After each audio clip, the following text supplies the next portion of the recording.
Thank you. First, a word about the title of my talk. I was licensed for the first time in 1973, so that's 50 years. Whether I can cram 50 years of advice into 20 minutes is a different question. But I have made more than my share of mistakes during those 50 years, but I've also managed to learn a few things, and my hope is that I can share some of those learning things with you for the next few minutes. I want to divide my talk into two pieces. The first, I want to talk about vision. The CREC began because a few men, particularly three men, Doug, Gene, and Brett, had a vision to address a particular situation in which they found themselves, but almost certainly recognized that by solving that problem, they potentially opened the door for resolving that problem for others. And I happen to be one of those. Our church was something that shouldn't exist, a reformed independent church. We didn't like being independent, but there was no home for us until the CREC came about. So they had a vision to fix that. And having a vision is one thing. Rolling up your sleeves, obeying God, diligently applying your knowledge and understanding of the faith to fulfilling that vision is an entirely different thing. And by the grace of God, He gave us men who would not only have a vision for what needed to be done, but who would do the hard work to bring it about. Now, all that hard work, of course, is nothing without the mercy and grace of God, but they had that too. And they leaned upon that to move that vision forward. They persisted. They worked hard. They refused to be confounded. They continued to press forward, and they gave us the CREC. We should be thankful for that. Many of us are very, very thankful for that. Help came to others because of what God moved these men to do in following their vision. Now, it didn't stop there, though. Visions come in different ways. One way that they come is you have a problem that needs to be solved. You have an issue that's before you, and God gives you a vision for how to deal with that. The other way they come, interestingly enough, is displayed in the Scriptures. When St. Paul is in Troas, a cry for help comes to him from Macedonia. And God used that to give Paul a vision for penetrating Europe for the first time. They crossed the Rubicon, so to speak. And we have experienced that sort of vision in the expansion of the CREC. There are many examples, but let me give you two examples from my own experience that I have seen and watched develop. The first of those happened right here in Moscow. We met a young man from Budapest, Hungary, and one of my elders and I had a very long conversation with him in the back room of Butzer's, and he was saying, I have a vision to begin a CREC work in Hungary. And it was a Macedonian call. Somebody come help us. And God gave a burden to Covenant Bible Church to reach out and see if we could help him accomplish that. So my church, God bless them, paid for me to fly to Budapest. I spent 2 weeks with Attila, and as a result of that, there is now a particularized church in Budapest, Hungary, in Diósd, actually, which is a suburb of Budapest. Now, what's interesting about that is that set the stage for another Macedonian call that would happen very soon thereafter. In 2000, And 9, with the efforts of Attila and Bogumil Yarmulik, we held the first CREC Theological Conference of Europe. It was held in Budapest, and James Jordan and I were asked to be the speakers for that conference. And at that conference, this funny little guy from Ukraine shows up, and we get to know him a little bit. His name is Alexander Alexandrovich Orlov Shavka. Now, most of you know him as San Sanich. He doesn't think we Americans can pronounce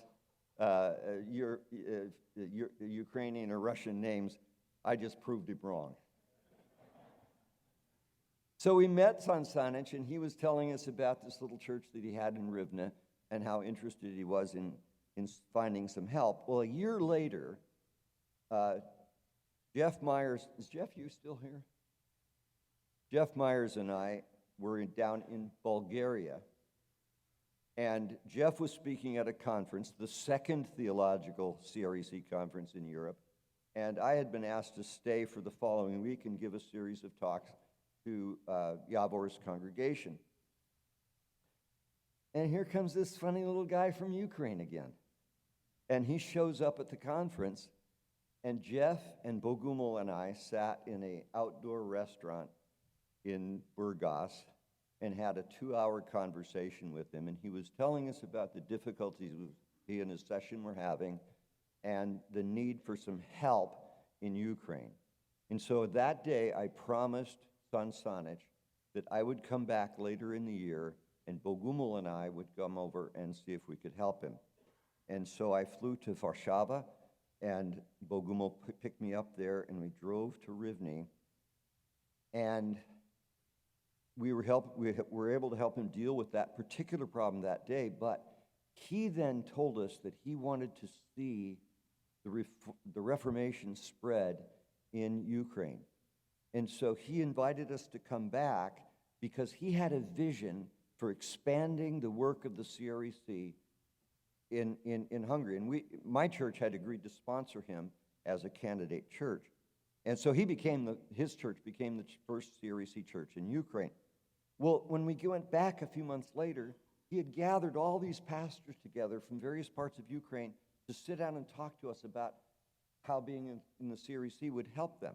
Well, now half of Hus Presbytery is made up of churches in the Ukraine. So guys with vision who will reach out, who will roll up their sleeves, and certainly Bogumil and San Sanich have rolled up their sleeves and gone to work to implement the vision of spreading the Reformation in that part of Eastern Europe.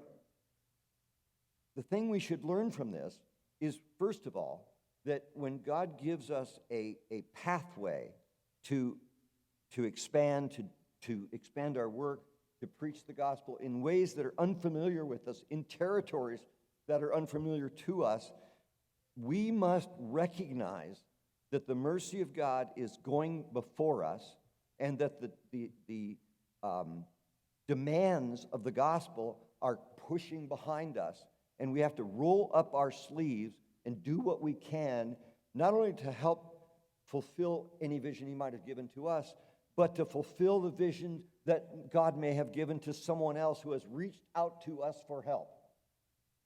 We have no idea how much fruit may come from that when we begin. So we should not despise small beginnings. Now, Virgil has given me a very limited amount of time, so I'm going to shift to the second part of my talk, and that is, I want to share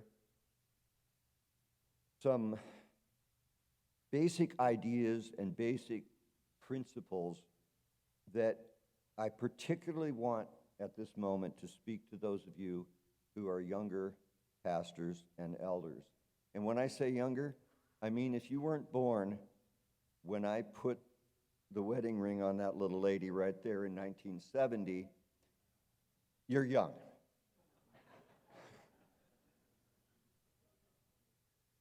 So here's what I think. Two things. let me suggest a couple things that we must not do. The first is, please do not think of yourselves as professionals. Yes, there's something about the ministry that involves professionalism. We have to be well educated. We have to be well prepared in many ways. But the pastorate is not a profession. It is the role of a servant.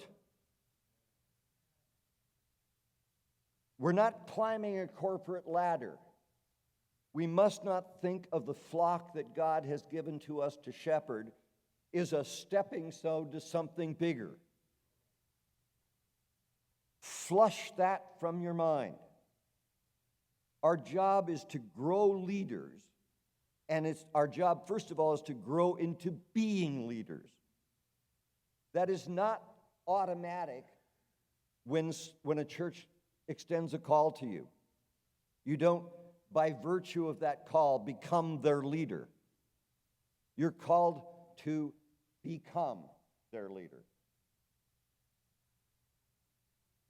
It is not automatic when you get your MDiv. You don't get transformed into a leader of God's church by having letters after your name. You grow into being leaders by, first of all, being obedient to your leader, the Lord Jesus Christ. The second way is you roll up your sleeves, you get to know your people, you fall in love with your people, you fall in love with the place to which God has called you, and then you are beginning to be equipped to be their leader. Their respect doesn't come to you because you have an MDiv. Their respect doesn't come to you because you have the label pastor. Their respect comes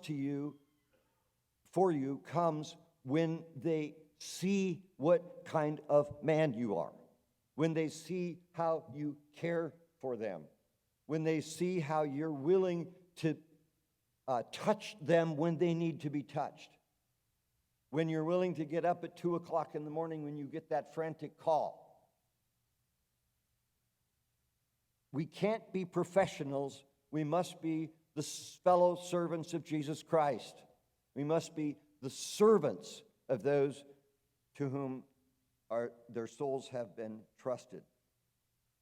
The second thing that we must not do is we must not be cowards.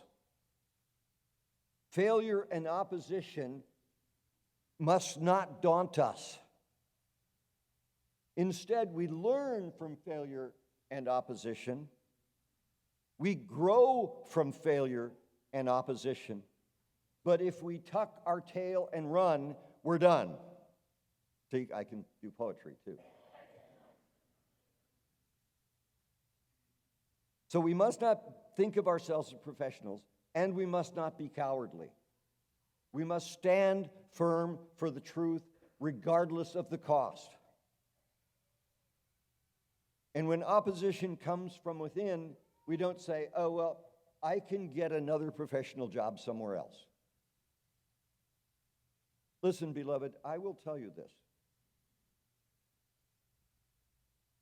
If we possibly can, we should consider our pastoral call to a congregation to be a lifetime call.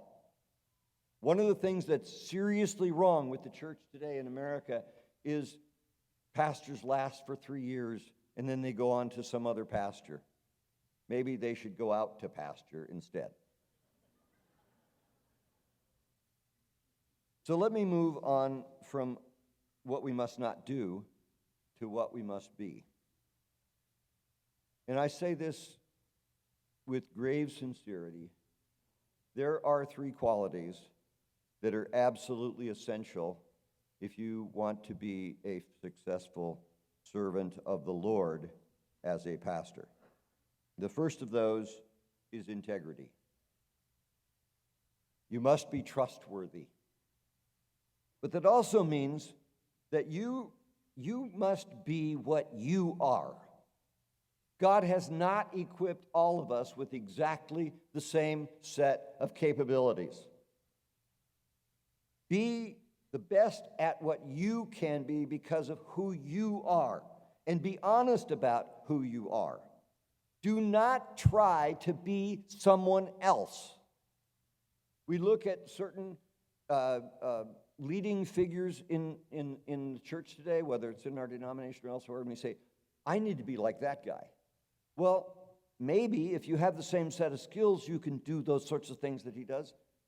But do an honest assessment as to who you are, what your best abilities are, where you excel, and focus on those things.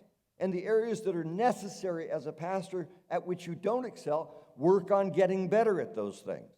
Get assistance from older, more experienced pastors. Help them help you to be who you are. Develop your skills and develop them around your personalities.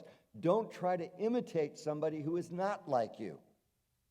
Each of us are given certain skills that open up certain kinds of ministries. Others of us have different kinds of skills that open up different kinds of ministries. We must be true to who God made us, not how God made someone else. The second thing is humility. You must have integrity, but you also must be humble. Let me share something with you that you probably have never thought of. You're not always right. And we have to recognize that. And by the way, that's one of the huge benefits of being Presbyterial in the sense that we're not out there by ourselves. We trust in a multiplicity of elders. And yeah, my elders, the two that are now serving with me, they have less experience in some ways, different experiences in others. I can learn from them. I expect them to learn from me, but I need to learn from them as well. So, along with our integrity, must come humility as well. And the third one is patience. First of all, remember that God was patient with you. That's why God gives us wives. God was patient with us. We must be patient with others. Now, that means we have to be patient with people, and people make us impatient. We must be patient with our members, recognizing that nobody gets saved and instantly is a mature believer. And some people mature at slower pace than others. We must be patient as we work with them to grow their maturity. It also means we need to be patient with non-members who come into our communities, into our lives, into our churches. You know, we expect them to immediately get it. We expect them to immediately understand the depths of our teaching or our theology. We have to be patient. We bring them along. That's what shepherds do. They bring the flock along. They make sure they're fed. They make sure they have safety and so forth. And we must be a place of safety for them. Now, of course, safety sometimes involves rebuking them. I get that. But we have to be patient with their progress. And finally, we have to be patient with our churches. I think one of the big mistakes we can easily make is, well, we know we need 3 more elders, or we need 2 more deacons, and we need, let's get these guys in there. You know, in the 6 years that I was the PMOC, numerous times I was called upon to help resolve issues within churches, and I will tell you that 9 times out of 10, the problem starts where the elders are not all on the same page. And in fact, in some cases, elders have been made elders before they're mature enough to be elders. We must be careful about that. We have to be patient with the growth of our church and with the training and preparation of our officers. Don't get in too big a hurry. This is part of what Paul meant when he said, don't lay hands too suddenly. Historically, the church has done that far too often. The second thing, So first of all, what we must be is we must incorporate those three essential qualities into our lives. And we must pray diligently that God will help us to learn to be humble and to be patient. And then finally, we must be learners. Your education doesn't stop when you leave academia. In fact, I would argue it begins when you leave academia. So one of the things you must do that to be a learner is you have to shut up sometimes and listen. God gave us 2 ears and 1 mouth for a reason. Pastors tend to be talkers, and sometimes we have to learn to be listeners. Second thing, read. Don't stop reading, and read broadly. Know your reformed heritage. And beloved, let me say this. Don't just read new stuff. Don't limit your reading to contemporary writers. And by that I mean if it was written in the last 20 years, it's contemporary. There are vast volumes. There's a huge amount of valuable stuff out there that was written from the Reformation, well, even further than that, but just think from the Reformation on. You know, how much time have you spent with Turretin? Or reading Calvin's Institutes? Or reading Bootzer's wonderful little book on what love is? We have a tendency to grab the best, the shiniest new thing.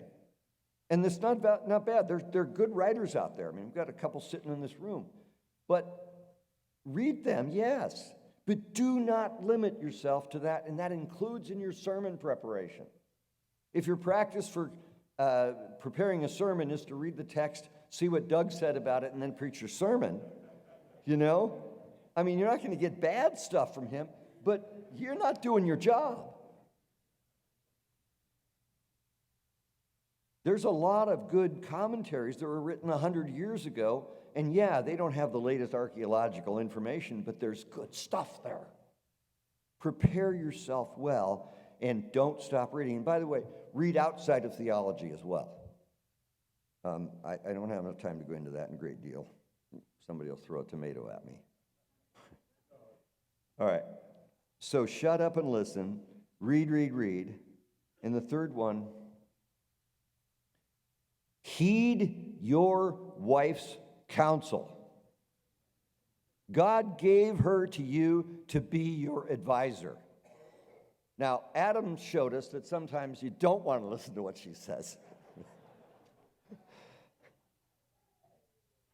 But there's a resource at your side.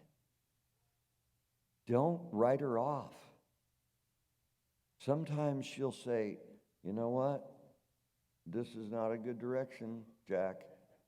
I go, okay, let me think about that. What would you have me do? She's your best friend. And I don't mean just in friendship. Listen to her. Finally, cultivate your elders. Cultivate them. You're their shepherd too. And they're there to help shepherd you. So cultivate them. Build friendships with them. You know, one of the saddest things that a pastor ever said to me during those 6 years when I was PMOC, and I don't even, thank God, I don't remember who it was, but he said, the only time I speak to my elders is at elder meetings. I said, man, you have a problem. Be friends with them, know them, make sure they know you, recognize that they are your fellow ministers. Don't treat them as bumpkins. Don't treat them as second-class citizens. Don't treat them as just kind of your backup guys. Be a team. Embrace them as partners. Teach them and learn from them. I'm sure I'm out of time. God bless you.